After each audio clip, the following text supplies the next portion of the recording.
కృష్ణా జిల్లాలో ప్రజలకు సేవలు అందించేందుకు ఏర్పాటు చేసిన మొబైల్ క్యాన్సర్ స్క్రీనింగ్ వ్యాన్ను రాష్ట్ర ఉప ముఖ్యమంత్రి పవన్ కళ్యాణ్ మంగళగిరిలోని క్యాంప్ కార్యాలయం వద్ద ప్రారంభించారు.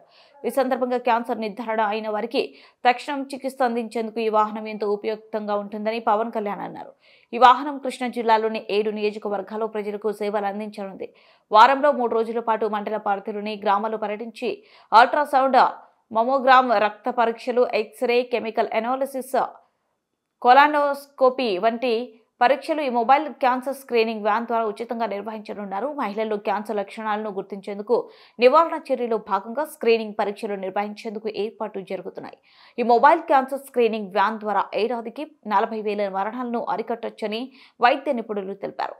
కాగా మచిలీపట్నం పార్లమెంట్ సభ్యులు వల్లభనేని బాలశౌరి చొరవతో భారత్ ఎలక్ట్రానిక్స్ లిమిటెడ్ సంస్థ CSR ఫండ్స్ ద్వారా 2 కోట్ల నిధులతో ఈ వాహనాన్ని ఏర్పాటు చేసింది. సామాజిక బాధ్యతతో ప్రజల కోసం ఈ వాహనాన్ని ఏర్పాటు చేసిన వేల్ కంపెనీ ప్రతినిధులను చొరవ చూపిన ఎంపీ వల్లభనేని బాలశౌరిని ఈ సందర్భంగా పవన్ కళ్యాణ్ అభినందించారు.